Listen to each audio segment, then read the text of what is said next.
धुळे शहरात एकात्मिक आदिवासी विकास प्रकल्प कार्यालयाअंतर्गत सुरू वसतिगृहातील विद्यार्थ्यांनी गणवेश, सहल, स्टेशनरी, बजावून नाश्त्यासाठी दर महिन्याला देण्यात येणारी डीबीटी रक्कम वेळेवर मिळावी आणि त्यात वाढ करण्यात यावी या मागणीसाठी मंगळवारी एकात्मिक आदिवासी विकास प्रकल्प कार्यालयाबाहेर ठिय्या आंदोलन केले।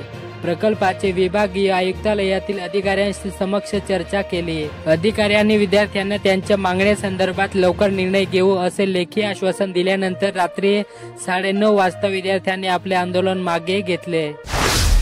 धुळे येथील नूरनगर शिवारातील 3 शेतकऱ्यांच्या खड्यांना अज्ञात व्यक्तीने जाणीवपूर्वक आग लावली। या तिन्ही शेतकऱ्यांचे खड्यातील चाऱ्यासह धान्य, शेती अवजारे आगीच्या बक्षस्थानी पडली। सुदैवाने आग लागल्याच्या लक्षात येताच ग्रामस्थांनी धाव घेत खड्यातील जनावरे सोडले।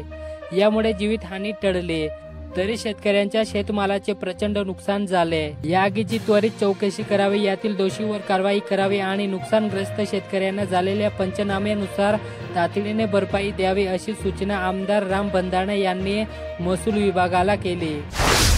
शिरपूर शहरातील एका इलेक्ट्रॉनिक वस्तूच्या गोडाऊनमधून एसी कूलर चोरी प्रकरणी 3 चोरट्यांना शिरपूर पोलिसांनी ताब्यात घेतले।